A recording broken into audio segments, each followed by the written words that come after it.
ውዴ ይላል። ውዴ ምንድነው? ነጭና ቀይ ነው ካለ በኋላ ከእልፍም የተመረጠ ነው በማለት የክርስቶስን ሥጋዌ በነጭ የክርስቶስን ሰው መሆን በቀይ አበባ ወይም በቀይም በነጭም በህብረ ቀለማት እያስዋበ ይገልጠዋል። መች የተፈጠረች የበረዶውን የምታሞቅ የጨለማውን የምታስለቅቅ የተሰወረውን የምትገልጠው ፀሐይ እግዚአብሔር መቼ መጣ? በስንተኛው ቀን? በአራተኛው ቀን። በስንተኛው ቀን? በቃ ይህ ማለት ትልቅ የወንጌል ትምህርት ነው። ስለ እውነተኛው ፀሐይ ስለ ፈጣሪዋ የምትሰብክ ስለሆነች ፀሐይ በስንተኛው ቀን መጣች? በአራተኛው ቀን ከወደ ምስራቅ በአራተኛው ጴጥሮስ ላይ እግዚአብሔር አስገኛት ፀሐይ። በስንተኛው ቀን አመጣ? ንገሩ። በአራተኛው ቀን። ለምን ይመስላችኋል? እውነተኛው ፀሐይ ተቀዳሚ ተከታይ የሌለው የአብ የባህሪ ልጅ ሰው የሚሆነው መቼ ነው? በአራተኛው ዘመን ስለሆነ ነው። በስንተኛው ዘመን? በአራተኛው ዘመን። በአራተኛው ክፍለ ዘመን እውነተኛው ሊቀ ካህናት ኢየሱስ ክርስቶስ ከቅድስት ድንግል ማርያም ተወለደ። ክብር ምስጋና ለስሙ። በስንተኛው ቀን አመጣ? ንገሩኝ። በአራተኛው ቀን። ለምን ይመስላችኋል? እውነተኛው ፀሐይ ተቀዳሚ ተከታይ የሌለው የአብ የባህሪ ልጅ ሰው የሚሆነው መቼ ነው? በአራተኛው ዘመን ስለሆነ ነው። በስንተኛው ዘመን? በአራተኛው ዘመን። ልብሱ የቀላ ከባሶር የሚወጣ አለባበሱ ያማረ በጉልበቱ ጽናት የሚራመድ ማን ነው ይላል። መልስ ስጡት። ማን ነው? መድኃኒዓለም ክርስቶስ ነው። በአራተኛው ክፍለ ዘመን እውነተኛው ሊቀ ካህናት ኢየሱስ ክርስቶስ ከቅድስት ድንግል ማርያም ተወለደ። ክብር ምስጋና ለስሙ። በስመ አብ ወወልድ ወመንፈስ ቅዱስ አሐዱ አምላክ። በአብ ስም አምኜ አብን ወላዲ አስራጺ ብዬ፣ በወልድ ስም አምኜ ወልድን ተወላዲ ብዬ፣ በመንፈስ ቅዱስ ስም አምኜ መንፈስ ቅዱስን ሰራጺ ብዬ ምንም ላጠይቁ አካላት በስም በግብር በአካል በኩነታት ሦስት ብልም በአምላክነት በፈጣሪነት በእበይ በክብር አንድ አምላክ በሚሆን በልዑል እግዚአብሔር ስም በማመን አምላክን በወለደች በድንጋሌ ሥጋ በድንጋሌ ነፍስ በጸናች በእናታችን በቅድስተ ቅዱሳን በድንግል ማርያም አማላጅነት በቅዱስ እስጢፋኖስ ቃል ኪዳን በማመን ረድኤተ እግዚአብሔርን አጋዥ አድርጌ እጀምራለሁ። የተከበሩ አባታችን መላከ ሰላም አይነ ኩሉ የዚህ ታላቅ ጥንታዊ ቤተክርስቲያን አስተዳዳሪ፣ ክቡር መጋቤ ሃይማኖት መምህር ሲሳይ፣ ክቡራን ሊቃውንተ ቤተክርስቲያን፣ የተወደዳችሁ የተከበራችሁ የክርስቶስ ቤተሰቦች፣ ምዕመናን ምዕመናት ሁላችሁም አንድ አምላክ በሚሆን በአብ በወልድ በመንፈስ ቅዱስ ስም እንደምን ቆያችሁ? እንደምን አረፈዳችሁ? እንደምን ሰነበታችሁ? ሉል እግዚአብሔር ሁላችንን በሕይወትና በሰላም ጠብቆ ለዚህች ዕለት አድርሶናልና የአባቶቻችን አምላክ ንጉሳችን፣ ሕይወታችን፣ ብርሃናችን፣ ጠባቂያችን፣ እረኛችን ኢየሱስ ክርስቶስ ስሙ የተመሰገነ ይሁን። እንደ እግዚአብሔር ቸርነትና እንደ እግዚአብሔር ቅዱስ ፈቃድ የምንማማረው በመኃልየ መኃልይ ምዕራፍ 5 ቁጥር 10 ላይ ያለውን ኃይለ ቃል መነሻ በማድረግ ይሆናል። የምስጢር ባለቤት እግዚአብሔር አምላካችን እግዚአብሔር ንጉሳችን ሆይ እንድታስተምረን፣ እንድትመክረን፣ እንድታጽናናን የወደ ምሕረቱ ባለቤት አንተ ብቻ ነህና ቅዱስ ፈቃድ ይሆንልን። ቅዱስ ቃሉ ምን ይላል? ውዴ ነጭና ቀይ ነው፣ ከእልፍ የተመረጠ ነው ይላል። እስቲ አብረን እንበል። ውዴ በሉ እስቲ። ነጭና ቀይ ነው፣ ከእልፍ የተመረጠ ነው። ይህን ርዕስ የመረጥኩበት ምክንያት በቤተ ክርስቲያናችን ስርዓት አምልኮ በተለይ ከእሑድ ጀምሮ እስከ ቅዳሜ እስከ ነገዋ መጨረሻ ድረስ ስብከት በመባል ይታወቃል። ከእሑድ ቀጥሎ ያለው ደግሞ ብርሃን በመባል ይታወቃል። ለልደት አንድ ሳምንት የቀረ እሑድ ደግሞ ኖላዊ እረኛ በመባል ይታወቃል። በተለይ በዚህ ሳምንት በቤተ ክርስቲያናችን የሚመሰጠረው በቤተ ክርስቲያናችን የሚዘመረው በቤተ ክርስቲያናችን የሚነገረው የክብር ባለቤት የጌታችን የመድኃኒታችን የኢየሱስ ክርስቶስን ሥጋዌ ነቢያት በብዙ ትንቢት ተናግረዋል፣ በብዙ አምሳል መስለዋልና እንዴት ነቢያት እንደሰበኩት ዛሬም ደግሞ ቤተ ክርስቲያን እንዴት እንደምትሰብከው ይሆናልና ይህን ርዕስ መርጫለሁ። የምስጢር ባለቤት አምላካችን ምስጢሩ ጥበቡን ለሁላችን ይግለጥልን። ቅድም መጋቤ ሃይማኖት እንዳሉት በጣም በብዙ ስራ ውስጥ ስለነበርኩኝ አይ ዛሬ አልገኝም መምጣት አይችልም ስላቸው አረ የሁሉ ሕዝብ ተሰብስቦ ይጠብቃል ስላሉ ነው የመጣሁት እንጂ ብዙ አድካሚ ስራዎች አሉ። የሚያበረታ ግን ማን ነው? የአውደ ምሕረቱ ባለቤት እግዚአብሔር ነውና በሰላም አስጀምሮ በሰላም እንዲያስፈጽመን ቅዱስ ፈቃድ ይሆንልን። እንግዲህ ነቢያት በብዙ አምሳል የጌታን ሥጋዌ ተመልክተዋል። ከሁሉም ደግሞ እጅግ ደስ የሚለው የሚገርመው ሰሎሞን ያየው ነው። ሰሎሞን ክርስቶስን በነጭና በቀይ አምሳል ያየዋል። ውዴ ይላል። ውዴ ምንድነው? ነጭና ቀይ ነው ካለ በኋላ ከእልፍም የተመረጠ ነው በማለት የክርስቶስን ሥጋዌ በነጭ የክርስቶስን ሰው መሆን በቀይ አበባ ወይም በቀይም በነጭም በህብረ ቀለማት እያስዋበ ይገልጠዋልና ይህንን ነው የምንማረው። እግዚአብሔር አምላካችን ምስጢሩን ለሁላችን እንግለጥልን። በተለይ ቁጥር 9 ላይ ምን ይላል? ምን ትሑቱ ወልድ ሁኪ ሰናይት ማንስ፣ አንቺ ከሴቶች ዘንድ የተዋብሽ በጣም ቆንጆ የሆንሽ አንቺ ከወንድሞችሽ ልጆች ይልቅ ወልድ ወንድምሽ ማን ነው ብሎ ይጠይቃል። አንቺ በሴቶች ዘንድ የተዋብሽ ምን ቆንጆዋ ወልድ ወንድምሽ አለ ማን ነው ብሎ ጥያቄ ይጠይቃል። ምን ማለቱ ነው? ያቺ ያማረች ያቺ ቆንጆዋ ለጊዜው ቤተ እስራኤል ስትሆን ፍጻሜው ግን ማናት? ቤተ ክርስቲያን ናት። ምእመናን ነን። ምእመናን ይላል። ወልድ ወንድምሽ እግዚአብሔር ወልድ ከነቢያትና ከአበው ዘንድ ማንን ይመስላል? ማንንም አይመስልም። ምክንያቱም የእግዚአብሔርን ወልድ ውበት የሚተካከላለ እንዴ? የለም። እሱ ለንጽጽር ምን ይላል? ምን ትሑት ወልድ ሁኪ ሰናይት ማንስ፣ አንቺ በሴቶች ዘንድ የተዋብሽ ሆይ ከወንድሞችሽ ይልቅ ወልድ ወንድምሽ ማን ነው? ማን ነው ይመስል? ያማርሽ ክርስቲያን፣ ያማርሽ የክርስቲያን ሰውነት ወልድ ወንድምሽ። ምን ወንድምሽ? ጌታን ወልድ ይለዋል። ምክንያቱም ተቀዳሚ ተከታይ የሌለው የአብ የባህሪ ልጅ ነው። ወንድም ይለዋል። ከቅድስት ድንግል ማርያም ከሥጋዋ ሥጋ ከነፍሷ ነፍስ ነስቶ ምን ሆኗል? ፍጹም ሰው ስለሆነ ወልድ ወንድምሽ ከነቢያት ከካህናት ልጆች ይልቅ ማንን ይመስላል በማለት ውበቱ ቁንጅናው ተገልጾለት ማን ተናገረ? አባታችን ሰሎሞን ተናገረ። ለዚህ ነው ዳዊትም በመዝሙር 44 ቁጥር 2 ላይ ይሴኒ ላህዩ እሙሉ ደጓለሚያው ውበቱ ይላል ከሰው ልጆች ሁሉ ይልቅ ያምራል። የማ የክርስቶስ የማ የክርስቶስ። ለዚህ ነው 5 ገበያ ይከተሉት ነበረ በዘመነ ሥጋዌው ሲያስተምር። አንዱ ገበያ ወይም ወደ 1000 የሚጠጋ ሕዝብ ውበቱን ለማየት ብቻ ይከተለው ነበረ። ስለዚህ ሰሎሞን ይህ ተገልጦለት አንቺ ምእመን፣ አንቺ ክርስቲያን ምን ይመስል ወልድ ወንድሜ ኢየሱስ ክርስቶስ ማንን ይመስላል እያለ በእውነት ያደንቃል። ለዚህ ነው ቤተ ክርስቲያናችን ጠዋት ተነስታ ይህን ውበት ለማየት ትጸልያለች፣ ትመኛለች። ምን ብላ? ኢየሱስ ክርስቶስ ጥዑመ ስም ለዘይጼውዖ፣ ኢየሱስ ክርስቶስ ለሚጠራው ስሙ ምንድን ነው? የጣፈጠ ነው። ኢየሱስ ክርስቶስ ህብስተ ሕይወት ለዘይበልዖ፣ ኢየሱስ ክርስቶስ ለሚበላው የሕይወት እንጀራ ነው። ምን አይነት እንጀራ ነው? የሕይወት እንጀራ ነው። ኢየሱስ ክርስቶስ ጽዋ መድኃኒት ለዘይሰትዮ፣ ኢየሱስ ክርስቶስ ለሚጠጣው የመድኃኒት ጽዋ ነው። ሥጋው ለመብላት ያማረ ነው፣ ደሙ ለመጠጣት የጣፈጠ ነው። ኢየሱስ ክርስቶስ ካሉ በኋላ በጋ መድኃኒት ለዘይሰውዖ፣ ለሚሰውዖ ካህን ምንድን ነው? የመድኃኒት በግ ነው። በእውነት የተሰዋውን ሥጋን ተመግበን ከጎን የፈሰሰውን ከደመ ምንጭ ጠጥተን እንረካለን። ኢየሱስ ክርስቶስ በግ ዘቀራንዮ፣ የቀራንዮ በግ ኢየሱስ ክርስቶስ ለዘ ገጽከ ልትሜነይ ከመ ንርአዮ፣ የፊትህን ውበት እናየው ዘንድ እንመኛለን። ልሳንም ጸሎት ምንህን እናይ ዘንድ ኢትዮጵያዊ የኢትዮጵያ ኦርቶዶክስ ተዋሕዶ ቤተክርስቲያን በጠዋት ተነስታ የምታቀርበው ምስጋና ነው።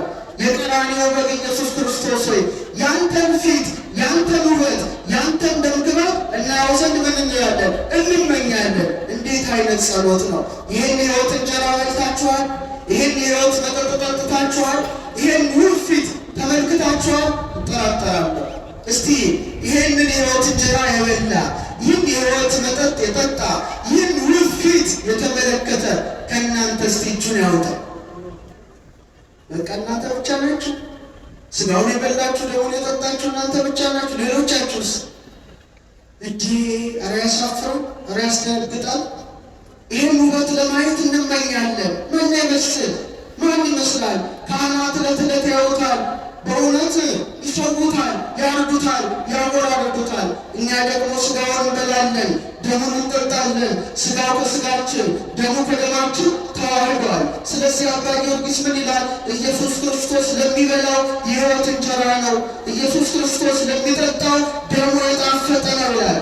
ይህን ውበት እናየው ዘንድ እንመኛለን እንዳለ ታላቁ አባት ሰሎሞን ምን ይመስል ማን ይመስላል ብሎ ውበቱን ካደነቀ በኋላ በፀሐይኑ ይላል። እስቲ በሉ ምን ማለት ነው? በፀሐይ ትመስሉታላችሁ ማለት ነው። በፀሐይ ትመስሉታላችሁ የክርስቶስ ውበት ወበያበስሩ፣ በጨረቃ ትመስሉታላችሁ ወበከማን ያስሩ፣ ወይም በአስታር ቦሸሽ በምትባለው የንጋት ኮከብ በምትባለው ወይም ቪነስ በምትባለው ፕላኔት ማለት ነው። በሱ ትመስሉታላችሁ ይላል። ውበቱ በጣም የተለየ ውበት ስለሆነ በፀሐይ ነው የምትመስሉት? በጨረቃ ነው ክርስቶስ ውበት የምትመስሉት? ወይስ በአጥቢያ ኮከብ ነው የምትመስሉት ይላል። እኛ በሁሉም እንመስለዋለን። የእውነተኛው ፀሐይ ኢየሱስ ክርስቶስ ነውና ታላቁ አባት ሚክያስ በምዕራፍ 4 ቁጥር 2 ላይ የኃጢአትን ጨለማ ገርፎ የጣለ እውነተኛው ፀሐይ መድኃኔዓለም በመሆኑ ምን አለ? ይእተ አሚረ ይሰረቅ ለክሙ ፀሐየ ጽድቅ፣ ስሜን ለምትፈሩ ለእናንተ የእውነት ፀሐይ ይወጣላችኋል አለ። ምን አይነት ፀሐይ? የጽድቅ ፀሐይ ይወጣላችኋል አለ። እሱ ማን ነው? ኢየሱስ ክርስቶስ አምላካችን ነው። ዕንባቆም በምዕራፍ 3 ላይ ምን አለ? ብርሃኑ ሰማያትን ከድነዋል፣ ምስጋናው ምድርን መልቷል፣ ጸዳሉም እንደ ብርሃን ነው፣ ጨረር ከእጁ ወጥቷል ይላል። ይሄ ማን ነው? የድንግል ማርያም ልጅ መድኃኔዓለም ነው። ስለዚህ በፀሐይኑ ይላል ሰሎሞን። ይህንን አምላክ በፀሐይ ትመስሉታላችሁ ይላል። እውነት ነው። ሰሎሞን በፀሐይ መስሎ አልቀረበም።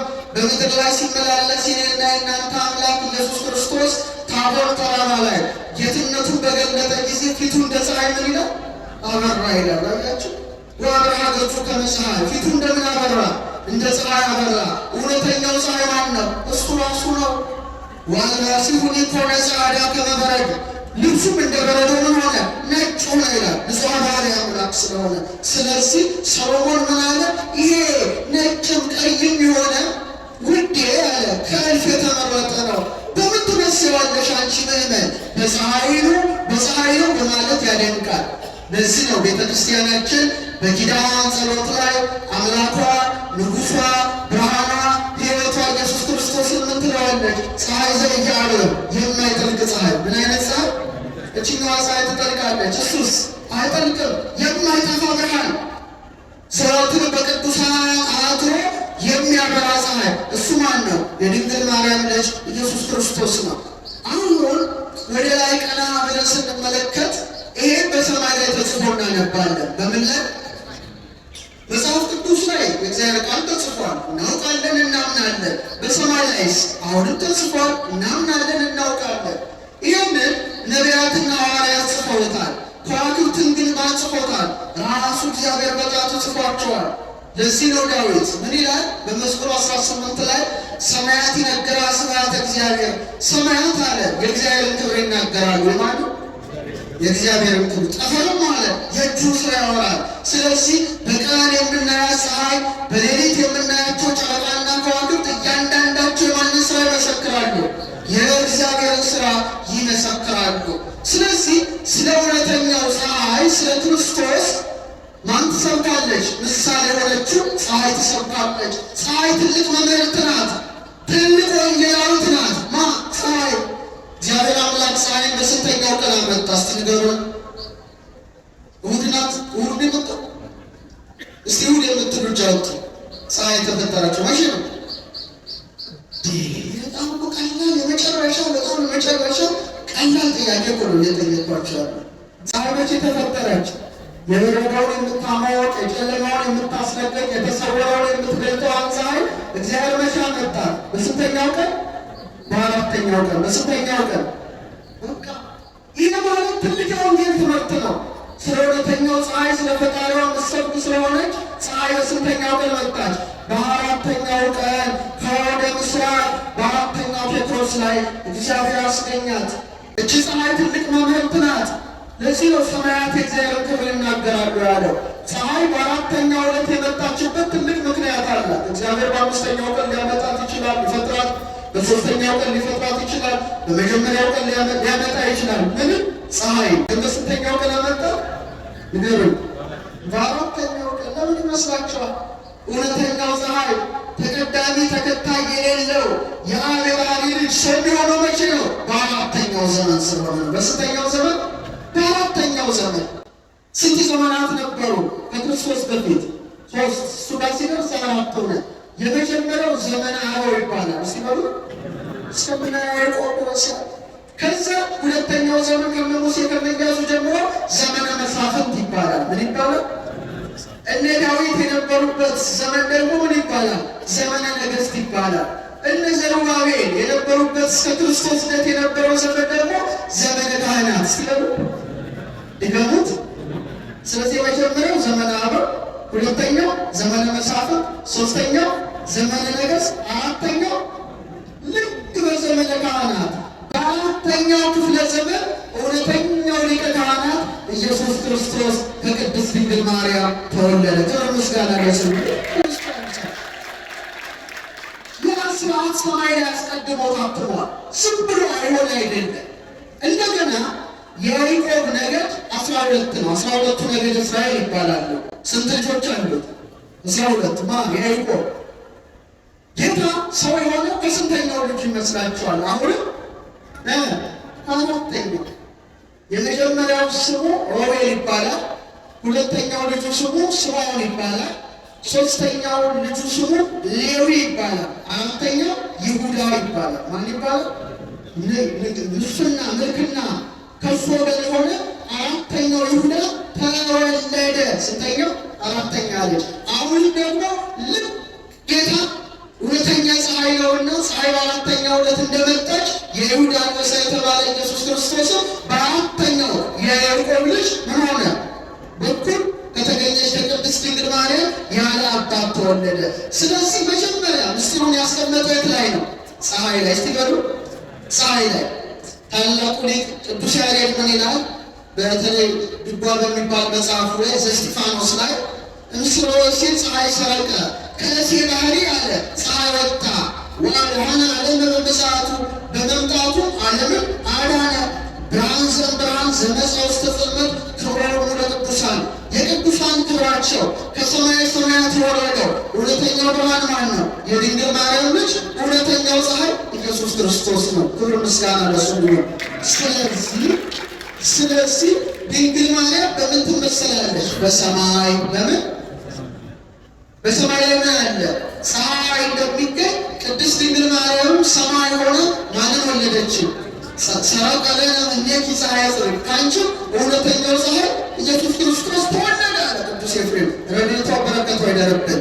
አባ ጊዮርጊስም ኦ ሰማይ ዳግሚት ዘወለደቶ ለፀሐየ ጽድቅ ዘውእቱ ብርሃነ ቅዱሳን ዘሰገዶ ለጽልመት፣ ጨለማን ያስወገደው ሞትን ያሳደደው እውነተኛውን ፀሐይ የወለድሽው ሁለተኛ ሰማይ ሆይ ይላታል። ስንተኛ ሰማይ?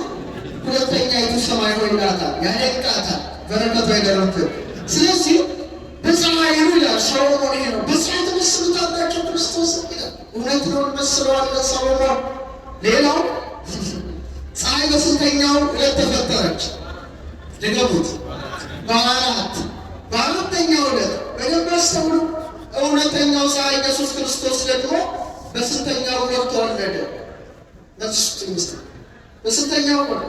በአራተኛው ወር። መስከረም፣ ጥቅምት፣ ህዳር፣ ታኅሳስ በአራተኛው ወር ተወለደ። ፀሐይ በአራተኛው ዕለት እንደመጣ እውነተኛው ፀሐይ በአራተኛው ወር ላይ ተገለጠ። በተለይ እጅግ የተለየው ነው ክርስቲያኖች። ታኅሳስ አባቶቻችን ለይቶ ይኖር ታኅሳስ ያሉበት ትልቅ ምክንያት አላቸው። ብሎ አይነት አይደለም። ታኅሳስ እስቲ በሉ እንዴት ደስ የሚል ስያሜ ነው። ሐሰሰ ማለት በግዕዝ ቋንቋ ፈለገ ማለት ነው። ሐሲስ አስሶት ካለ የግዕዝ ንዑስ አንቀጽ ነው የምናወጣው። ታኅሳስ ማለት የማሰስ ወራት፣ የመኖት የማሰስ የመፈለግ ወራት ማለት ነው። የሚታሰስ አለ ማለት ነው። የሚፈለግ አለ፣ ፈላጊ አለ፣ ተፈላጊ አለ። ፈላጊዎቹ ማን ይመስሏቸዋል? ሰብአ ሰገል። ተፈላጊው ማን ነው? እውነተኛው ፀሐይ ክርስቶስ ነው። መሪው ምንድን ነው? ኮከብ ነው። የማቴዎስ ወንጌል ምዕራፍ 2 ላይ አይቴሃሎ ዘተወልደ ንጉሠ አይሁድ የተወለደው ንጉሥ ወዴት አለ? እስራኤል ኮከበ ዚአሁ በምስራቅ ወመሳይነ ከመ ንፍል ሎቱ የእርሱን ኮከብ በምስራቅ አይተን ለእርሱ ልንሰጥ መጥተናል ብለው አስሰው ማንን አገኙት? እውነተኛውን ኮከብ እውነተኛውን ፀሐይ ኢየሱስ ክርስቶስን አገኙት ነው። ስለዚህ ፀሐይ በስንተኛው ዕለት መጣች? በስንተኛው ዕለት መጣች? በአራተኛው ክፍለ ዘመን በዘመነ ካህናት፣ በአራተኛው ትውልድ በነገደ ይሁዳ፣ በአራተኛው ወር የሚወለደው ኢየሱስ ክርስቶስን ጠቋሚ ያደርጎታል ማለት ነው። ፀሐይ በፀሐይ ኑ በፀሐይ ትመስያለሽ ማለት ነው። ሌላው ታኅሳስ አራተኛው ወር ላይ ለየት ያለ ነገር በሰማይ ይከናወናል። ምንድን ነው ስትሉ ቃሉ ምንድን ነው? ቶሎ ይመሻል። አይመሽም? የገና ጀንበር ሲባል ታውቃላችሁ። ቶሎ ይመሻል፣ ቶሎ ይጨልማል። ሰኔ አካባቢ ደግሞ ቶሎ አይመሽም። በአሁኑ ሰዓት ለምሳሌ 1 ሰዓት ምናምን ጉዳይ ሰኔ ላይ ብርሃን አለ። አሁን ግን ቶሎ ምን ብሏል? ጨልሟል። ለምንድን ነው የሚጨልመው? ለምን? በሚጨልምበት ወር ጌታ ተወለደ። በተለይ ደግሞ በ182 ቀን አንዴ የዓመቱ አጭር ቀን ይከናወናል። በዚህ ወር ውስጥ ማለት ነው። እኛ ምድረ ወገብ ላይ ኢፌተር ላይ ስላለ ብዙ አናውቅም እንጂ ወደ አውሮፓ ብትሄዱ ከቀኑ 9 ሰዓት ላይ ጭልምልምልም ይላል። ወደ ሰኔ አካባቢ ደግሞ ብትሄዱ እስከ ምሽቱ 5 ሰዓት አካባቢ ብርሃን አለ። እኛ መሀል ላይ ስለሆነ ብዙ አናውቀው እና በጣም የሚገርመው ፀሐይ ዝቅ ስትቆይ ከፀሐይ በፊት እስቲ በመብራት ልመስልላችሁ። መብራት ከፍ ሲል ነው የሚያበራው ወይ ዝቅ ሲል ነው? ከፍ ሲል በጣም ያበራል። ዝቅ ሲል ብዙ አይበራም፣ ቶሎ ያጥራል። ብዙ ብርሃኑ ላይቱ እስከዚች ቢደርስ እንጂ በጣም ሰፊ ሆኖ አይበራም። ለዚህ ነው ከፍ ብሎ መብራት የሚሰቀለው። ታኅሳስ ላይ ቀኑ ያለው ምንድን ነው? ፀሐይ ከምዕራቧ ምን ትላለች? ዝቅ ትላለች። ምን ትላለች? ፀሐይ ከምዕራቧ ዝቅ ብሎ በሚያበራበት ወር ላይ እውነተኛው ፀሐይ ዝቅ ብሎ በምን ተወለደ? በከብቶች በረት ተወለደ። ምሳሌው ፀሐይ ላይ ያስቀመጠው እድገቱን ግንቦት ያደረገው ለዚህ ነው። ግንቦት ፀሐይ ከምዕራቧ ከፍ እንደምትል እውነተኛው መሲህ ኢየሱስ ክርስቶስ እየተመሰገነ በልዕልና ምን ሆነ? እርገቱን አደረገ። እርገቱን በታኅሳስ እርገቱን በግንቦት ያደረገው ለዚህ ነው። ታላቁ አባት ቅዱስ ያዕቆብ ዘስሩግ በተለይ የክርስቶስን ልደት በተናገረበት መጽሐፉ ላይ ምን ይላል? ፀሐይ አለ ብርሃኗን በምትነሳበት በዚህ ወር ውስጥ አለ እውነተኛው ብርሃን ክርስቶስ ምን ሆነ? ተወለደ ይላል። ታያችሁ? እውነተኛው ፀሐይ መጣ። ፀሐይ ብርሃኗን ስትነሳ እውነተኛው ፀሐይ ማን መጣ? ኢየሱስ ክርስቶስ መጣ። ፀሐይ ይላል ከፍ ወደ አጽናፍ በምትወጣበት በዚህ ወር ውስጥ የብርሃን ጸዳል እግዚአብሔር ወልድ አለ በመሬት ውስጥ ተወለደ ይላል። በምን ውስጥ ተወለደ? በመሬት ውስጥ ተወለደ። አሁን ብርሃኑ ነው ወይስ ጨለማው ቢበዛው? ታኅሳስ ላይ ቀላል ጥያቄ ነው። ሌሊቱ በጣም ረዥም ነው፣ ቶሎ ይመሻል። ጨለማ በሚመላለስበት በዚህ ወር ማን ተወለደ? እውነተኛው ፀሐይ ተወልዶ ጨለማ እንዲያበሮስ እንድነሳው ክብር ምስጋና አላህ ነው ተሸነፈ። ጨለማ ረጅም ጨለማ በሚኖርበት በዚህ ወር ውስጥ እውነተኛው ፀሐይ መጥቶ ጨለማ ምን አደረገው? ድል ነሳው ይላል። በእውነት በእውነት በእውነት ቀኑ በሚቀንስበት መዓልቱ በሚቀንስበት በዚህ ወር ሰዎች ሁሉ ከጸጋ ሆነው ነበረ፣ ቀንሰው ነበረ፣ ጎድለው ነበረ።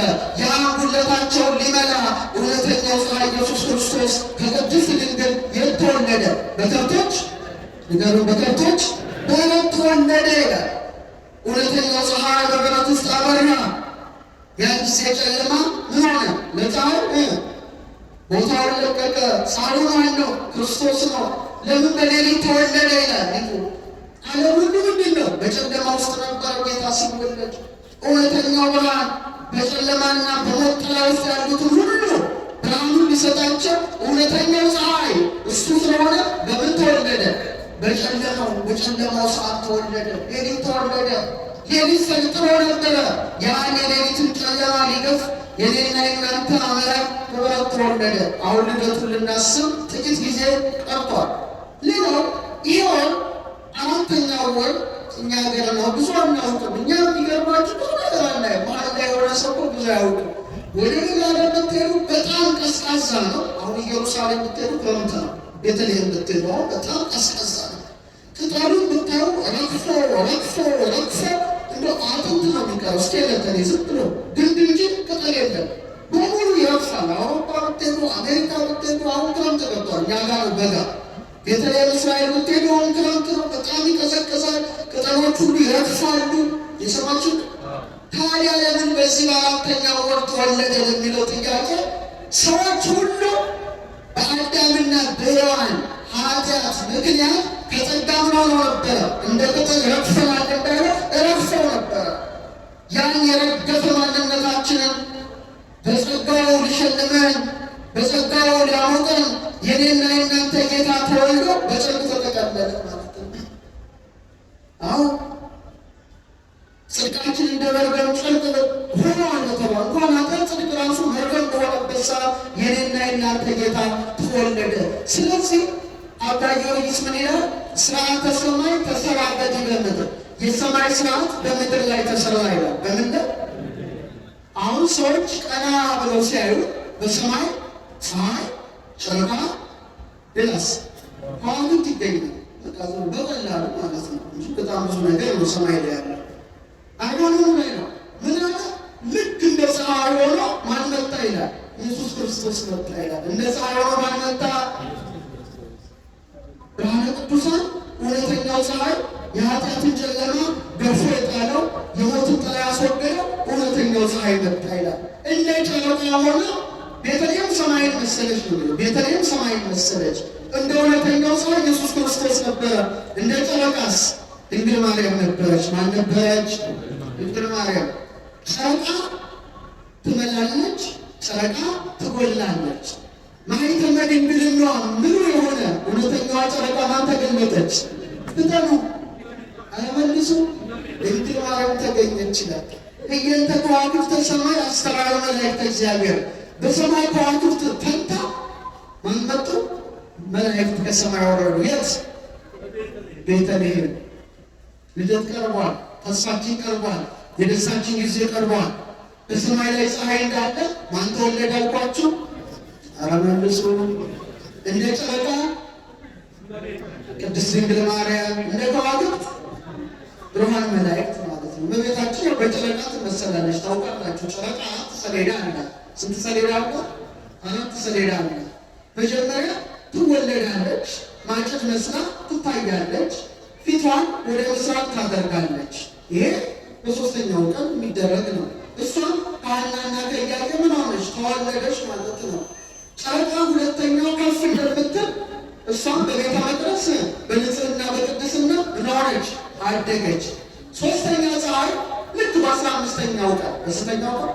14 15 ፀሐይ በምዕራብ አድማስ ይሆናል።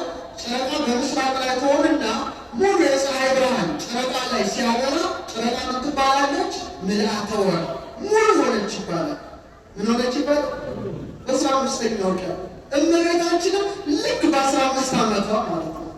ልክ በ15 ዓመቷ ቅዱስ ገብርኤል ሲያበስራት እውነተኛው ፀሐይ ኢየሱስ ክርስቶስ በማኅፀኗ አደረ ማለት ነው። ከዛ ጨረቃ 15 ቀን በኋላ ሁለት እያሳየች እንደምታልፍ እሷ ጌታን እውነተኛውን ፀሐይ ወልዳ እሱም ደግሞ ነዋት እናትህ ካለው በኋላ 15 ቀን በቤተ ዮሐንስ አርፋ ተቀምጣ በ64ኛው ዓመቷ ላይ አርፋለች። በኋላ በ3ኛው ቀን ተነስታ በረከቷ ይደረብን አመስግኗቶች ይቻላል። ስለዚህ ነው በፀሐይ ነው ይለዋል ጌታ፣ በፀሐይ መስሉ። ስለዚህ መጽሐፍ ቅዱስ ሰማይ ላይ ተጽፎልሃል ነው። ቀና ብለህ ማየት ያንተ ድርሻ ነው። ሌላው ቀን ለ4 ይከፈላል። አሁን ፀሐይ በስንተኛው ዕለት መጣች? ድገሙት። ቀን ለስንት ይከፈላል? ለ4 ይከፈላል። አንድ ቀን የምንለው ለ4 ይከፈላል። ሰዓተ ማዋልት አንደኛው ከ12 ሰዓት እስከ 3 ሰዓት፣ ከ3 ሰዓት እስከ 6 ሰዓት፣ ከ6 ሰዓት እስከ 9 ሰዓት፣ ከ9 ሰዓት እስከ 12 ሰዓት። ይሄ ነው ሰዓተ ማዋልት ለ4 ነው የሚከፈለው። እያንዳንዱ ሰዓት ዝም ብሎ የመጣ አይደለም። እያንዳንዱ ሰዓት ስለ ክርስቶስ ነው የሚመሰክረው። ሁሉ በእርሱ ተጋጥሟል ይላል። ከ12 ሰዓት እስከ 3 ሰዓት ያለው ሰዓት የነቢያትን ዘመን ይወክላል። የምንን ዘመን? በደንብ አስተውሉ። የነቢያትን ዘመን ይወክላል። ለምን? በወቀደደ ይባላል። ጨለማ ነበረ። ከዛ በምስራቅ አድማስ ቀይ የሆነ ብርሃን የመጣ ያኔ ጨለማው መራቁ ብርሃን መቅረቡ ሰዎች ምን እያሉ ይመጣሉ? እያሰቡ ይመጣሉ። ነቢያትም ተስፋ ነበራቸው። ማን ይወለዳል? እውነተኛው ፀሐይ ይወለዳል እያሉ ትንቢት ይናገሩ ነበረ። የተአምር ሰረቅ ለክሙ ፀሐይ ጽድቅ የእውነት ፀሐይ ይወጣላችኋል እያሉ ይመሰክሩ ነበረ። ከ1 ሰዓት እስከ 6 ሰዓት፣ ከ12 ሰዓት እስከ 6 ሰዓት፣ እስከ 3 ሰዓት ያለውን ሰዓት አስቡ። ይሄ የነቢያት ጊዜ ነው። ይሄ የተስፋ ጊዜ ነው። የልደት ኮከቡ ክርስቶስ ይወለዳል ብለው ትንቢት የተናገሩበት ጊዜ ነው። ብዙ ድምቀት የለውም አይደል? ከ1 ሰዓት እስከ 3 ሰዓት ብዙም አይሞቅም፣ ግን ተስፋ አለው። ሙቀት አለ። የጠዋት ፀሐይ አለች፣ ግን ክርር ምትል አይደለችም። እነሱም ከእውነተኛው ዘመነ ስጋዊ ያልደረሱ በተስፋ ብቻ ነው የሚመለከቱት። ለዚህ ነው ለምሳሌ እመቤታችን ሲያሽረጎ መኑ ይእቲ ዛቲ እንተ ትኄውስ ከመጓ እንደ ጎ ምትጎበኝ እቺ ማናት ይላል። ምትጎበኝ ትኄውስ ካለ ምትጎበኝ ጎ ናት ይላታል ድንግል ማርያም። ምንድን ናት?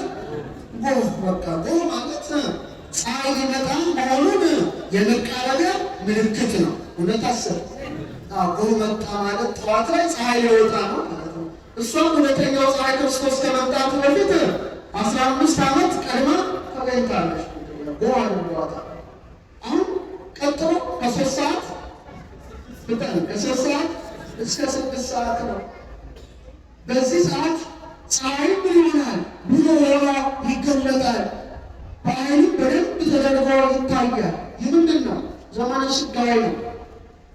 ልክ 3 ሰዓት ላይ የእግዚአብሔር መልአክ መጣ ብሎ አይደለም ሰዓት። ልክ 3 ሰዓት ላይ ነው ቅዱስ ገብርኤል የመጣ። ያ ስለ ፀሐይ አዋጅ የሚያውጀው መልአክ መጣ ከእግዚአብሔር ዘንድ ተልኮ በድንግል ማርያም ፊት ቆሞ ምን አለ? ጸጋን የተመላሽ ደስተኛይቱ ምን ይበልሽ? ደስ ይበልሽ፣ እግዚአብሔር ከአንቺ ጋር ነው፣ ከሴቶች ተለይተሽ ብሩክት ነሽ። እሷም ትጠይቀዋለች። ስለ እውነተኛው አምላክ ይነግራታል። መጨረሻ ምን አለች ድንግል ማርያም? ይኩነኒ በከመ ትቤለኒ ነየ ዓመተ እግዚአብሔር፣ እኔ እግዚአብሔር አገልጋዩ ነኝ፣ እንደ ቃል ይሁንልኝ ይደረግልኝ ብላ ልክ ቃሏን ስታሰማ እውነተኛው ፀሐይ ኢየሱስ ክርስቶስ 3 ሰዓት ላይ በማኅፀኗ ተጸነሰ። ክብር ምስጋና ይሁን። ከ3 ሰዓት እስከ 6 ሰዓት ዘመነ ስጋዌ ነው። እሱም 3 ዓመት ከ3 ወር ነው ወንጌልን ያስተማረው። እውነተኛው ሰዓት ዝም ብሎ የተዘባበቀ ነገር የለም፣ ራሱ ባወቀ ያደረገው ነው። ቀጥሎ ከ6 ሰዓት እስከ 9 ሰዓት፣ ይሄ ደግሞ ስቅለቱ ነው። ስቅለቱ ሰዓት ነው። ልክ ከ6 ሰዓት እስከ 9 ሰዓት ምን ሆነ ይላል? ጨለማ ሆነ ይላል። ለምን? ልክ 6 ሰዓት ፀሐይ ምንድን ነው የምትሆነው? እግዚአብሔር ይስጥት። ፀሐይ በምናችን ትሄድ ትሆናለች? በአናታችን ትሄድ ጥላችን አጭ ነው ማለት ምትሆን ፀሐይ በምናችን ትክክል ከላይ ያለ ቀትር ነው። በመሃል አናታችን ትክክል ትሆናለች። 6 ሰዓት ላይ ድጋሙ 6 ሰዓት ላይ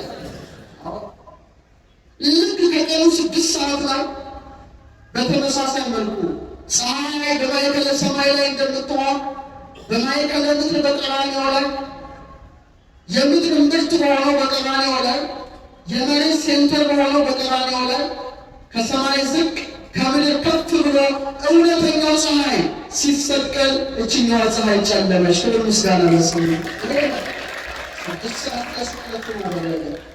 ከ6 ሰዓት እስከ 9 ሰዓት 3ኛው ደረጃ እንደሆነ በተመሳሳይ መልኩ እውነተኛው ፀሐይ ለድኅነተ ዓለም ቀራንዮ ላይ ተሰቅሎ ሥጋውን ሲቆርስ ደሙን ሲያፈስ ፀሐይ ምን ሆነች ይላል? ጨለመች። ፈያታዊ ዜማን የፀሐይ መጨለማ አይቶ ተዘከረኒ እግዚኦ በውስተ መንግሥትከ፣ አቤቱ በመንግሥት በመጣ ጊዜ አስበኝ አለ። አስበኝ ሲለው እውነት እላለሁ ዛሬ በገነት ከእኔ ጋር በጣም እና ቅዱስ ያሬድ ዘመድጎ ምን ይላል? ፈያታዊ ዜማን ይጠይቀዋል። ማን ያስተማረ ማን ያስረዳ ሲለው ፈያታዊ ዜማን ብሎ መልሰው ለመላኩ አረ እኔ ያስረዳኝ የለም ፀሐይ ተመለከትኩ አለ። ምን ተመለከተ? በቃ አለቀ። ትክክለኛዋን ፀሐይ ተመለከተ። 6 ሰዓት ላይ ፀሐይ መጨለሙን አየ። በማዕከለ ሰማይ የምትውለው ፀሐይ ጨልማለች። ለምን? በማዕከለ ምድር የተሰቀለው ዋናው እውነተኛው ፀሐይ ክርስቶስ ነው። ቀጥሎ ያለው ክፍል ከ9 ሰዓት እስከ 12 ሰዓት ያለው ክፍል ነው። ይሄ ሰርክ ሰዓት ነው። ልክ በዚህ ሰዓት ሰርክ ላይ ፀሐይ በምዕራብ አድማስ እንደምትጠልቅ በተመሳሳይ መልኩ የኔና የእናንተ ጌታ ዮሴፍና ኒቆዲሞስ ገንዘው በከርሰ መቃብር አኖሩት። መንፈቀ ሌሊት ከሞት ተነሳ። ክብር ምስጋና ለእግዚአብሔር ይሁን። በፀሐይ ነው ማለት ጌታን በፀሐይ መስሎ እውነት ስለሱ ማይሰብክ ማን አለ? ስለሱ ማይናገር ማን አለ? በማዕከለ ምድር በቀራንዮ ቀትር ላይ እንደተሰቀለ ዛሬ በእኔና በእናንተ የራስ ቅል ላይ መስቀሉ ተተክሏል። ይህን መስቀል ያየው ግን የለም። ሊቀጠበብት አለቃ እያሌው ታምሮ አንድ ስብከት ነበራቸው፣ የራስ ቅል የሚል ስብከት አለምታችሁ ከሆነ አላውቅም። ዩቲዩብ ላይ ለመድኃኒዓለም የሸበኩት ስብከት ይመስለኛል። ልክ ቀትር ላይ የራስ ቅል ጎልጎታ የምትባል ላይ ሰቀሉት ይላል ወንጌላዊ ማርቆስ ጽፎልናል። የራስ ቅል ጎልጎታ የምን ቅል? ስካል ስካል ማለት የራስ ቅል ፕሬሶስ ቀራንዮ ጎልጎታ ሰቀሉት ይላል። 6 ሰዓት ላይ አረመልሶ 6 ሰዓት ላይ እና ምን አሉ ሊቁ ሲያስተምሩ የራስ ቅል ጎልጎታ ላይ የጌታ መስቀል ተተከለ። አንድ ነው የተተከለው። ዛሬ ግን በእያንዳንዱ ክርስቲያን ራስ ላይ የጌታ መስቀል ተተክሏል። ሁሌም የተተከለ ነው። ይህን ማየት ያልቻሉ አይኖች ታውረዋል። እናንተ የማታስተውሉ የገላትያ ሰዎች ሆይ ኢየሱስ ክርስቶስ እንደተሰቀለ ሆኖ በፊታችሁ ተስሎ ነበረ። ለዕለት እንዳትታዘዙ አዚም ያደረገባችሁ ማን ነው ይላል። ዓለም ፈጣሪዋ ክርስቶስን ካላየሽ ታውራለች ማለት ነው። ጨለማ ውስጥ ናት። ድምፁን ካልሰማሽ ደንቁራለች ማለት ነው። አፍንጫዋ እሱን ካላሸተተ አፍንጫዋ ተደፍኗል ማለት ነው። አንደበቷ እሱን ካላመሰገነ አንደበቷ ታትሟል ማለት ነው። የሰማችሁ ልክ 6 ሰዓት ላይ የራስ ቅል ጎልጎታ ላይ በ33 ዘመኑ ከ3 ወር እንደተሰቀለ ዛሬም እያንዳንዱ ሰው ወደ ምድር ሲመጣ አንተም አንቺም እኔ ሁላችንም ስንመጣ የራስ ቅላችን እዚህ መተዋወሳት እስኪደርስ ድረስ ቨርተብሬ ነምበር ቨርተብሬ ስንት ነው? 33 ነው። የጀርባ አጥንታችሁ ከዚህ ጀምራችሁ እስከዚህ ድረስ ስትቆጥሩ ስንት ነው? በክርስቶስ ዕድሜ ልክ ነው ያለው 5 ነው።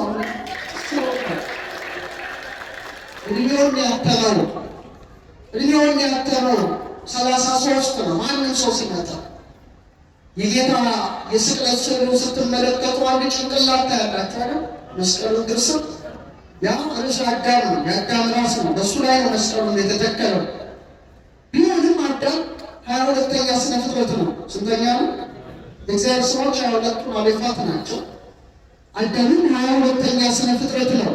በእሱ ራስ ላይ በማዕከለ ምድር በ6 ሰዓት ቀትር ላይ እንደተሰቀለ በተመሳሳይ መልኩ እያንዳንዳችን ምድር ላይ ስንመጣ እግዚአብሔር በተፈጥሮ ሲያመጣ ምን እንደሚሰጠን ታውቃላችሁ? ነምበር ኦፍ ስካል ቦንስ የጭንቅላት አጥንት ቁጥሩ 22 ነው። ስለዚህ መስቀሉ ተተክሎበታል።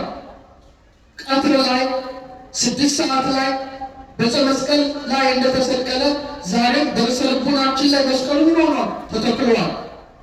ለዚህ ነው ዮሐንስ በራእዩ ላይ የክብር ባለቤት ክርስቶስን በምን ውስጥ ያየዋል? በ7ቱ የመቅረዝ መብራቶች ውስጥ ያየዋል። በምን ውስጥ? 7 መብራቶች ብላችሁ አስበው። መቅረዝ ተቋም ብላችሁ እስራኤል ካልሆናችሁ ሊገባችሁ አይችልም እንጂ 7 ማብሪያ ያለው በቃ በቀላሉ መብራት አላቸው ይበራል። ዮሐንስ ክርስቶስን በዛ እውነተኛው ፀሐይ ፊቱ እንደ ፀሐይ ያበራ ነበር ይላል። በቀኝ እጁ 7 ከዋክብት ነበሩት ይላል። ምንድን ነው? 7 አብያተ ክርስቲያናት ነው። ግን ወደ እኛ ስናመጣው አንተ እኔ አንቺ ነው። ጥበብ ቤቷን ሰራች ይላል ሰሎሞን ምሳሌ 9 ላይ። ጥበብ አነጸት ላቲ ቤተ፣ ጥበብ ለራሷ ምን ሰራች? ቤትን። ወአቀመት ላቲ 7 አዕማደ፣ 7 ምሰሶዎችን ለራሷ አቆመች። ጥበብ ማን ነው? እግዚአብሔር ነው። ቤቱ ምንድን ነው? ዩኒቨርስ ነው፣ ዓለም ነው። 7ቱ ምሰሶዎች ምንድን ናቸው?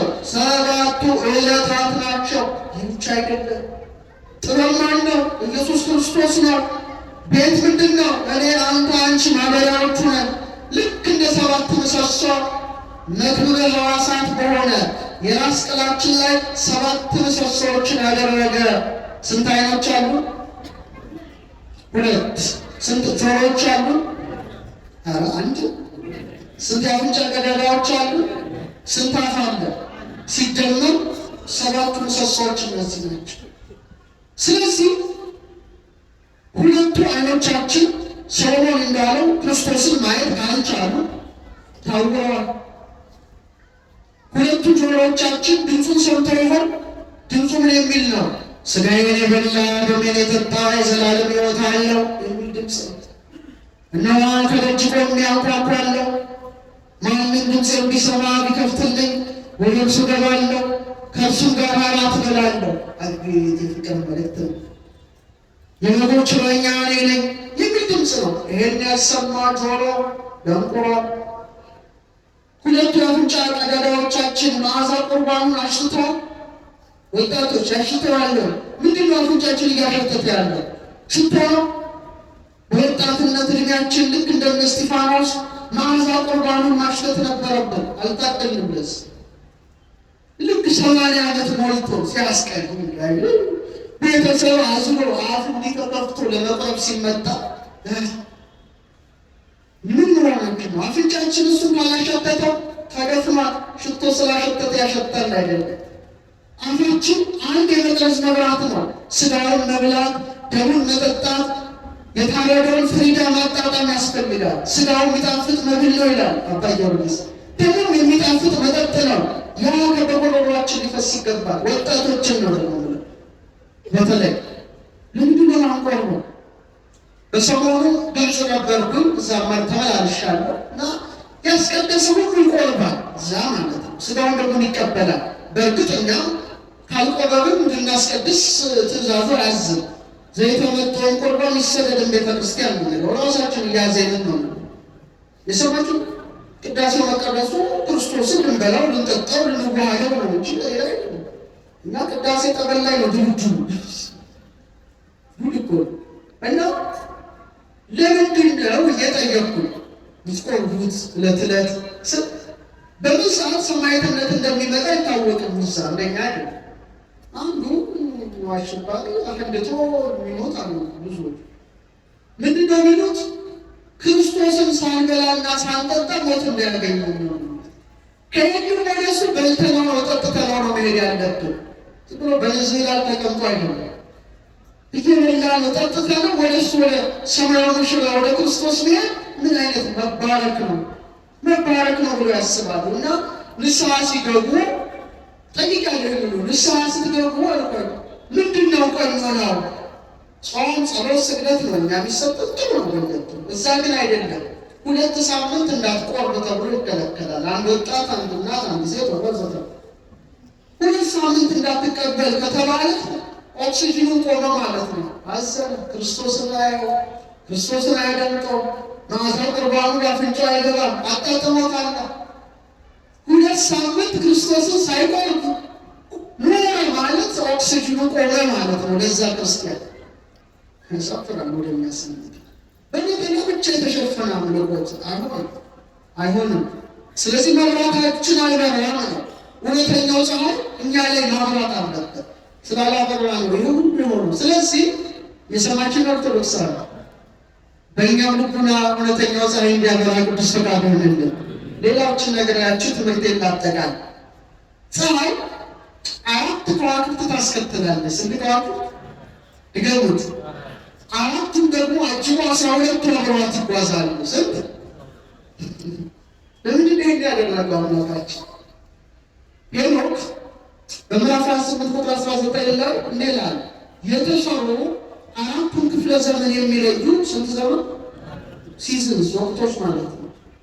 መጋቢያን ስማቸው ሚካኤል፣ ሄልመልሜሌክ፣ ምልኤልና ናኤል ናቸው ይላል። እነዚህ በሰማይ ላይ ይታያሉ። ወቅታቸውን ካወቃችሁ በአይን ይታያሉ። ይፈልጋሉ። አራት ናቸው። ስለዚህ እነዚህ አራቱ መራሕያን ከዋክብት 91 ቀን ከ15 ቴዎድሮስ ፀሐይን ይከተላሉ። ማንን ይከተላሉ? ፀሐይን ይከተላሉ። በሳይንሱ አልዴባራን፣ ሬጉለስ፣ አንታረስ፣ ሆማላዎት ይባላሉ። በሳይንሱ ይታወቃሉ አራቱ ታላላቅ ከዋክብትና በተለይ አልዴባራን የሚባለው ሚካኤል የሚባለው ነው። ማየት ከፈለጋችሁ ዛሬ አለ፣ ዛሬ ይታያል። ታህሳስ መብራት ብቻ ስለሆነ እንጂ በምስራቅ አድማስ ወደዛ ሰው ይታያል። ቶረስ ማለት ነው። እዛ ውስጥ አለ። እዛ ውስጥ የሚያበራው ሚካኤል ነው። ሌላው ሬጉለስ ሄልመልሜሌክ ይባላል። ሊዮ ወይም አሰድ አንበሳው የክርስቶስ የይሁዳ አንበሳ ብሩን በሚጠቅመው ኮከብ ውስጥ ህብረ ኮከብ ውስጥ ያበራል። አንታረስ የሚባሉ የሚሉት ሳይንቲስቶቹ ምልኤል የሚባለው ኮከብ ነው። እሱ ደግሞ አቅራብ በሚባለው ኮከብ ውስጥ ያበራል። ሌላው ሆማላዎት ናኤል ይባላል። አኳሪየስ ወይም ደሌው የሚባለው የክርስቶስ የጥምቀቱ ምሳሌ በሆነው መናዝል ውስጥ ያበራል። ስንት ናቸው? አራት ናቸው። እነዚህ ፀሐይን እየተከተሉ በምስራቅ፣ በምዕራብ፣ በሰሜን፣ በደቡብ ወይም በአራቱ ወቅቶች ላይ እንደሚሰለጥኑ ስንተኛ መረጠ? ንገረን። አራት ብቻ። አንደኛው ማን ነው? ሁለተኛው ማን ነው? ሶስተኛው ማን ነው? አራተኛው ማን ነው? ዮሐንስ ነው።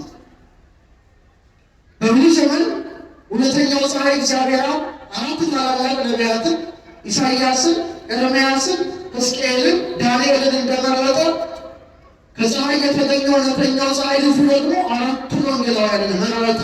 ማንን? ማቴዎስን፣ ማርቆስን፣ ሉቃስን፣ ዮሐንስን። አራቱን ተከትለው 12ቱ መናዝል ደግሞ ፀሐይን እየተከተሉ እንደሚጓዙ ስንት ሐዋርያትን መረጠ? 12 መረጠ።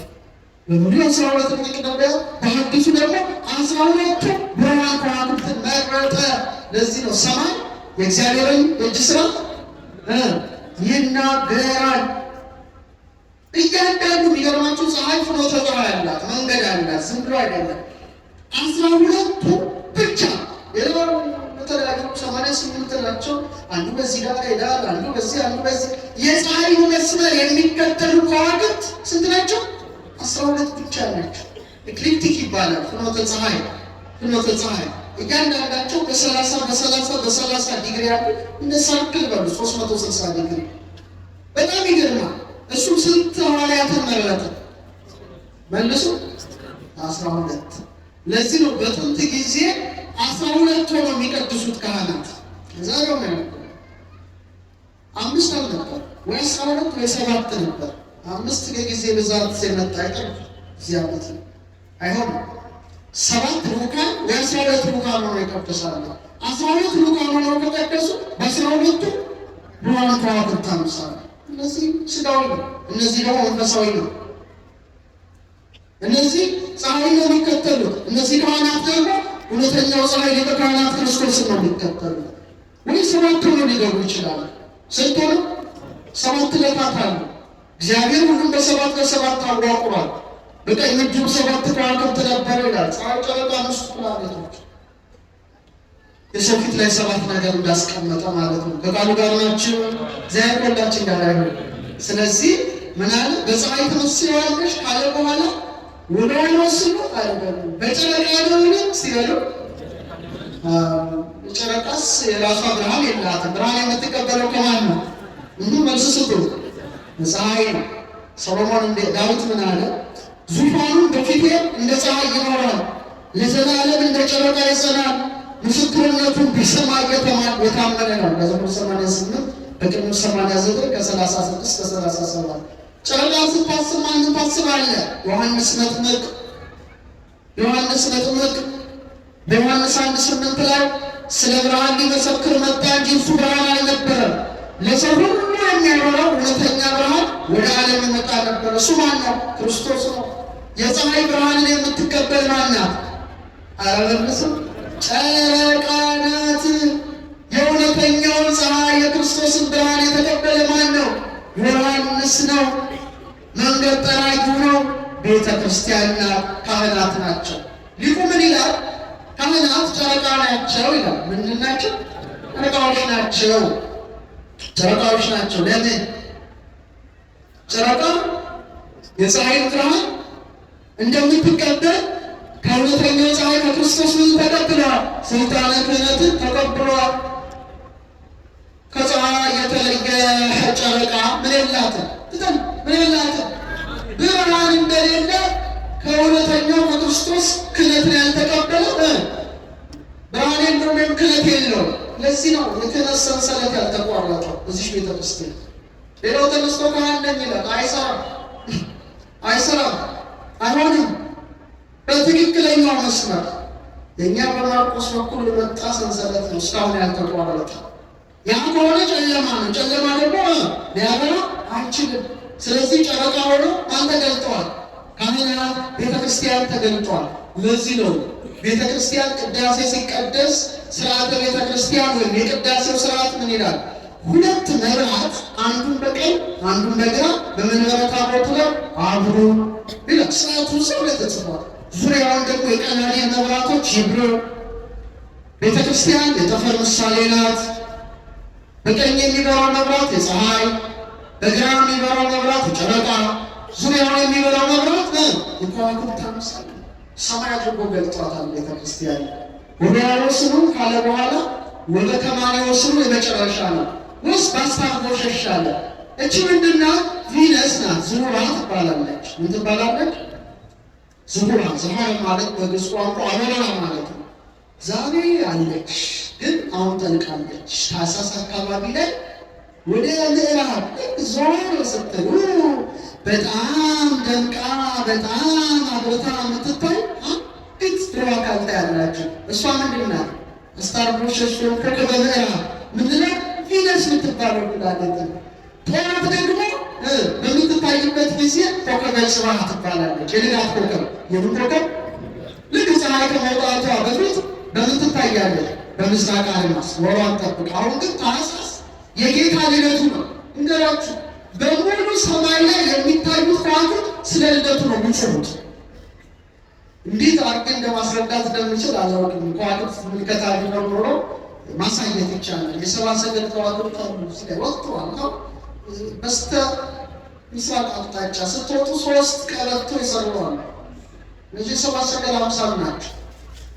እና እሱ ትመስላለች ይላል ሰሎሞን በማ በዚች። ለዚህ ነው ራሱ ክርስቶስ በራእይ 22:16 ላይ እኔ ኢየሱስ በአብያተ ክርስቲያናት ዘንድ ይህን እንዲመሰክርላችሁ መልአኬን ላኩ። እኔ አለ እኔ የሚለው ቃል እኔ የዳዊት ሥርና ዘር በማ የሚያበራ የንጋት ኮከብ ነኝ አለ። የሚያበራ የንጋት ኮከብ ነኝ እራሱ ማለት እኔ ራሴ የሚያበራው የንጋት ኮከብ ነኝ አለ። ፀሐይ ስታይ እሱን ታየዋለህ። ይህን የሚያበራ የንጋት ኮከብ ስትመለከት እሱን ታየዋለህ። ለዚህ ነው ቅዱስ ጴጥሮስ በረከቱ ይደርብን በልቡናችን ዘወትር የሚያድር ብርሃናችን መድኃኔዓለም ክርስቶስ ነውና በንጋት ኮከብ መስሎ በሁለተኛ ጴጥሮስ መልእክቱ ምዕራፍ 1 ቁጥር 19 ላይ ምድርም እስኪጠባ ድረስ የንጋትን ኮከብ በልባችሁ እስኪወጣ ድረስ በምናችን ድንቅ ነው። እሱ ነው መድኃኔዓለም ነው። በእያንዳንዳችን መቅደስ ሰውነታችን ሊያበራ ይገባል። ብርሃኑ እንዴት ነው? እያበራ ነው። የማን መቅደስ ነን? አትፍሯይላችሁ። የእግዚአብሔር ምኖች ነን እንዴ? ቆይሺ ቤተ ክርስቲያን የማን ቤት ናት? እኛስ የማን ቤት ነን? እቺ በቅባ ሜሮን ትባረካለች። እኛ ራሳችን አናጢ መጥቶ ስምንቶን አልቆ በግንቡን ሁሉ አድርጎ ይሰራታል። መጨረሻ ላይ ሊቀ ጳጳሱ በቅባ ሜሮን ይባረካታል። የማን ማደሪያ ትሆናለች? እኛንስ የሰራን ማን ነው? ራሱ በእጁ እኛን ላይ በእጁ በራሱ ባለፈ እግዚአብሔር እጅ ይወድ እጆች ሰሩኝ አበዛችሁ ይላል። እጆች ሰሩኝ ደስ አይነት ፊታችሁን በመስታወት ስታዩ ደስ አይላችሁ? እኔ በጣም ምንፍለከነው ሁሉ ላይ ይወጥቁት። ምክንያቱም እግዚአብሔር በእጁ ሰርቶኛል። የሕይወትን እስትንፋስ በአፍንጫው ምን አለበት ገብቷል። ይህ ውስጥ ሕያው መቅደሱ ነው። ስለዚህ ስንት እግሮች አሉ? ስንት? አራት ያለው ሁለት ነው። ሁለት አለ። ከዛ ሁለት እግሩ በላይ ምን አለ? ሰውነታችሁ ነው። እስቲ ወደቃችን አለ የለ አለ የለ? ከወደቃችሁ በላይ ምናችሁ አለ? ልባችሁ። ከዚያስ ጭንቅላታችሁ ላይ ስንት ማለት ነው? አረጋጋችን ተማች ወደቃ ኩላሊት ያጤሰው ልብ ያመላለሰው ናላ ያወራሰው ስሙ ይፈትል ልብ ኩላታ አረጋጋችሁ ኩላሊት ያያ ስንት? አንድ ልብ ጭንቅላት ኩላሊት ያመላለሰው ኩላሊት ያጤሰው ይቅርታ ልብ ያመላለሰው ናላ ያወራሰው ማን ያውቃል አለ እግዚአብሔር ያውቃል ይላል። ስንት እግሮች አሉ? ውሻችሁ፣ ድመታችሁ፣ ፈረሳችሁ፣ በቅሏችሁ፣ የዱር አራዊትን በሏችሁ ስንት እግር አላቸው? አራት እግር ነው የተሰጣቸው። አስባችሁ ታውቃላችሁ ለምን እንዳልሰጣችሁ? እነሱ አራት እግር ተሰጥቷቸው ምን እያሉ ነው የሚኖሩ? የሚግጡትን ሳር የሚጠጡትን በቃ ቀና ብሎ ማየት አይችሉም። ሰማይ ሁሉም ያስቡት ሮዳቸው ነው የሚኖሩት፣ ሮዳቸው ነው ያስቡት። አለቀ። ይህ ግን ስንት እግር ሰጠ? እንደ ዘንግ መልምሎ እንደ ሸት ፈልፍሎ በፀሐይ ነው እያልን ፀሐይ፣ በጨረቃ ነው እያልን ጨረቃን፣ በከዋክብት ነው በዚህ ንጋት ኮከብ እያልን እናየዋለን። ለዚህ ነው ሰማይን ካላጋችሁ ከእንስሳት በምን ተሻለ? ሁለት እግር እኮ የሰጠ ይህን እንድታይ ነው። ሰማያት ይነግራል ስርዓተ እግዚአብሔር ስመ ሰገድን እንድትሆን ነው እኮ ይኸው በሰማይ አይቴ ያለው ዘተወልደ ንጉሥ አይሁድ የተወለደው ንጉሥ ወዴት አለ?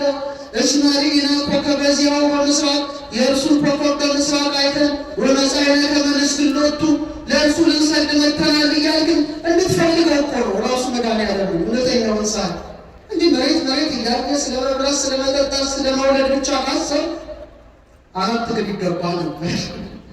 ስንት እግር ግን አለ? ቤተ መቅደሱ ሲሰራ ዝም ብሎ አልተሰራም። ሆድ ነው፣ ምስጢር ነው። ሙሴን ሲና ተራራ ላይ ያወጣውና ሌላውን ድንኳን ያሳየዋልና እንደዚህ ከመዘት ደብራ ለደብተራ ያደርገሰ ነው እያንዳንዱን ያሰለጠነው አርክቴክቱ ባለቤቱ ነው። አሳብቶ ነው ለዚህ ነው ያለ ጾመ ልቦና ማርያም በቅምንለው ቀዳሚያ ለጽዮን ሰማይ ሳበራ ከጽዮን አስቀድሞ ሰማይን ፈጠረ ወለዳግም አርአዮ ለሙሴ ዘከመ ይገብር ግብር አለ ደብተራ ዳግመኛ ለሙሴ የድንኳኗን ስራ አሳየው ይላል። እና የነሐስ ትልቅ የነሐስ ያዕቆብና በለስ የሚባሉ ስንት ምሰሶች አሉ? ሁለት። ስንት እግሮች አሉ? አናመልሱ ስንት እግሮች አሉ? ያዕቆብና በለስ መቅደሱን እንዳጸኑት ዛሬም ሁለት እግሮች አለው እና እግሮቻችን ሁሉ ለማን ይመለከታሉ?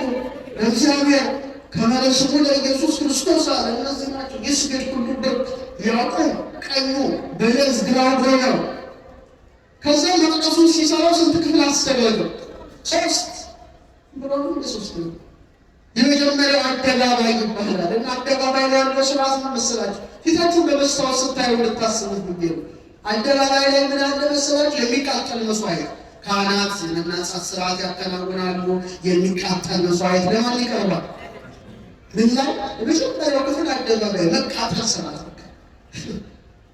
ወድቃችሁን አስባችሁታል? አንጀታችሁ አንጀቴ ምን ሆነ ትላላችሁ? ተቃጠለ ትላላችሁ። የአንጀት የሚቃጠልበት አደባባይ ነው። የዛሬው አንጀታችን ግን የሚቃጠለው በማን ፍቅር ነው? በክርስቶስ ፍቅር ነው እንጂ ሌላ ፍቅር እንዳይሆንስ። አንጀት የተቃጠለው በአንቺ ፍቅር ይላል። በእግዚአብሔር ፍቅር ጋር ተቃጠለ። ማንም ወደገነ ፍቅር በክርስቶስ ያለፈ አንጀቱ ቅጥል ብሎ ነው። እነ እስጢፋኖስ እኮ አንጀቱ በክርስቶስ ፍቅር ቅጥል ብሎ ነው። ያ ሁሉ ድንጋይ ሲወረወረበት ለሱ ገለባ ነበረ። የሰዋችሁ አንጀታችን እንዳደባባይ አድርጎታል። መቅደሱ ነው። ልባችንን እንደ ቅድስት አደረገው። እንደምን ቅድስት ላይ 3 ስርዓቶች ተከናወኑ። አንደኛው ዕጣን የመስዋዕት ይወጣል። መስዋዕት ይወጣል ወደማ አረነልስ ወጣበት 7 መቅረዞች ይኖራሉ። ስንት? እሱ ቅድስት ውስጥ ያለ ነው። 12 ልብሶች ደግሞ ይደረደራሉ። ወዲህም በዚህ 6 በዚህ 6 ጠረጴዛው ላይ ልክ እንደዛ ስርዓት ሰውን ነው የሰራው። ደረታችሁን ተመልከቱ። ምን ይወጣል? እስትንፋስ እንደወጣ ይወጣል። ከልባችሁ ይወጣል። ከልባችሁ የሚወጣው ግን ምንድን ነው? እንደ ዕጣን ነው ምስጋና ሲበሉ አሁን ጽናት በሌለበት ቃል እስትንፋስ እንደሚያቋርጥ እስትንፋስ ይቋረጥ ከሞታችሁ ይቋረጣሉ። ቃል ይቋረጣል። ስድስተኛ እስትንፋስ ይቋረጣል። አምኖ ጽናት በሌለበት ቃል ሊቃነ መላእክት ለሚያመሰግነው ለአንተ ከምስጋና የበለጠ ምስጋና ለአንተ እናቀርባለን ትላለች። እስትንፋስ ያለው ሁሉ ማንን ያመስግን ይላል? ቃል ነው ማለት ነው። እስትንፋስ ተባረከ ለእግዚአብሔር በሁሉ ጊዜ ወዘልፈ ስብሐቱ ውስተ አፉየ ዳዊት ነው። ከተራራ ላይ ነፋስ ከአፍ ላይ እስትንፋስ እንደማያቋርጥ ያለማቋረጥ ምን እላለሁ? ዕጣን አድርጋችሁ ታውቃላችሁ ልባችሁ እንጃ። 7 የመቅረዝ መብራት እንደሚበራ 7 የልቡና ዓይኖች አሉ። እግዚአብሔር ያበራሉ።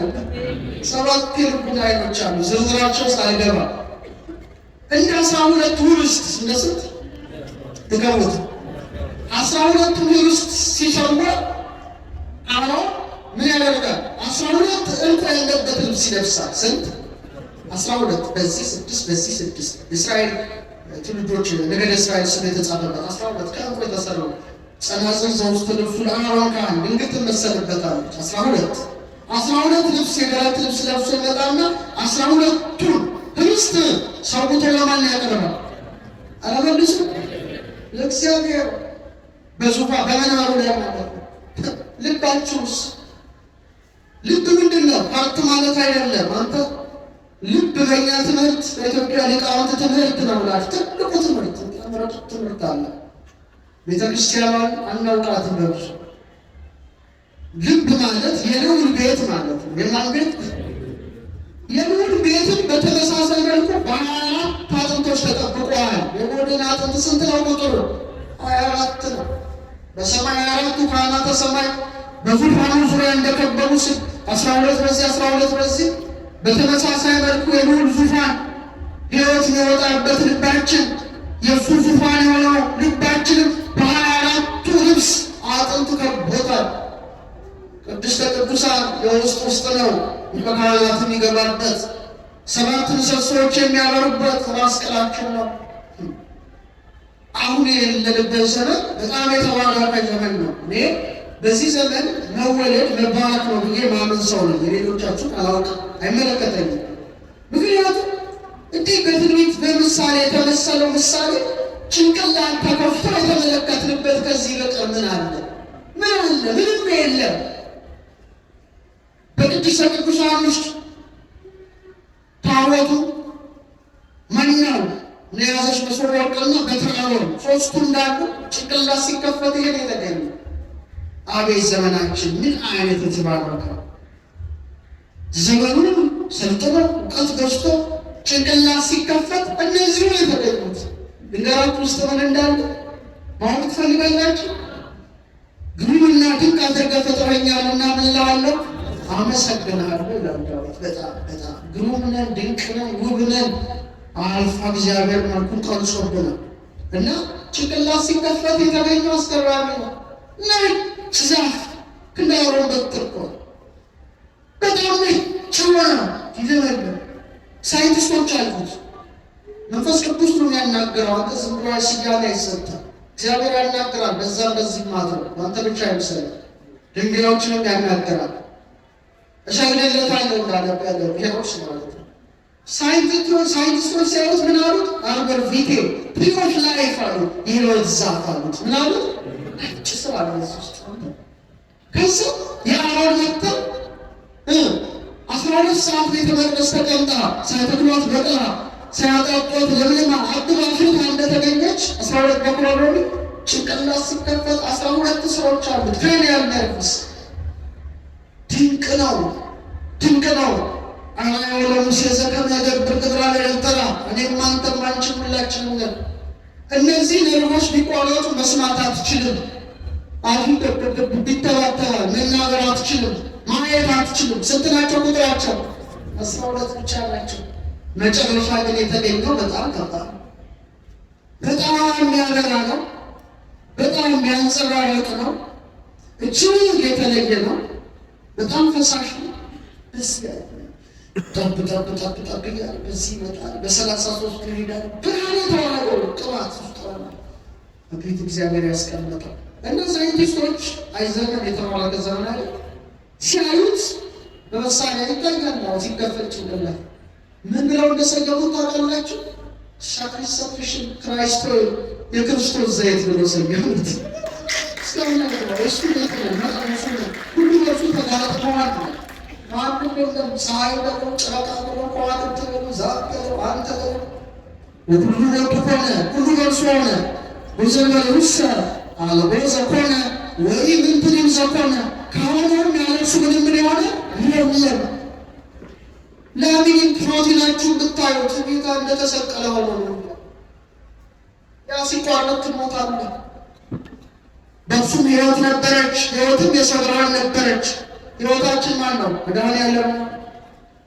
በቀራንዮ ተሰቅሎ ሥጋውን የቆረሰ ደሙን ያፈሰሰ በከበረ ደግሞ ፈሳሽነት ዓለምን ያዳነ ሁሉ በእርሱ ምን ሆኗል? ተጋጥሟል። ለጴጥሮስ ለዚህ ነው የአጥቢያ ኮከብ በልባችሁ እስኪወጣ።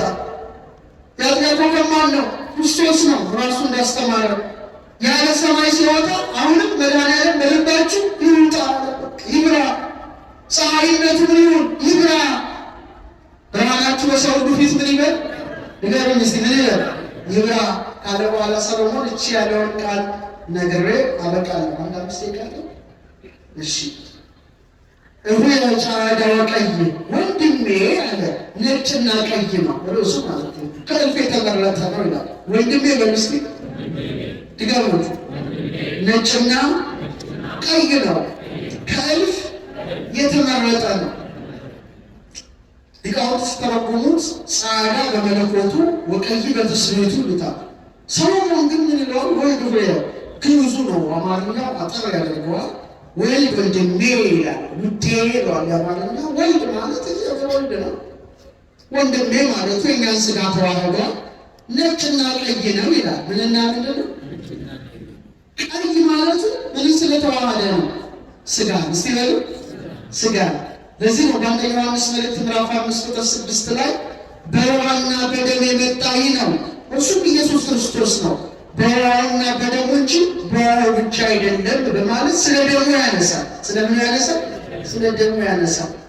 በተለይ ኢሳይያስ ይህ ነው የሚያየው። ቀይ ሆኖ ያዋል። በትንቢት እኮ ነው 500 ዓመት አስቀድሞ ምን ይላል?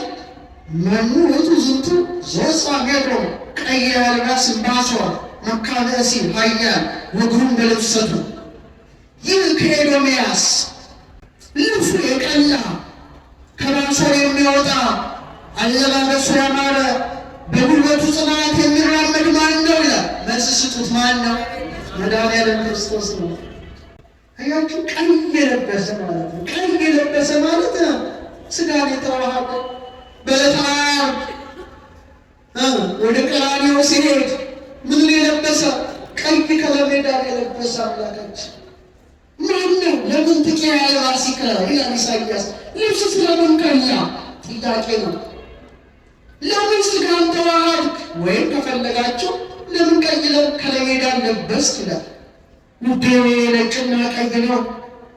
አሁን ከለሜዳ ለብሶ ሄዷል። ልብሱን ገፈው ቀይ ግምጃ ለበሱት። ይህን አታዩትም? አይናችሁ ከሰውን አክሊል ጎንጉኖ በራሱ ላይ በቀኝ እጁ መጣ ነበረ።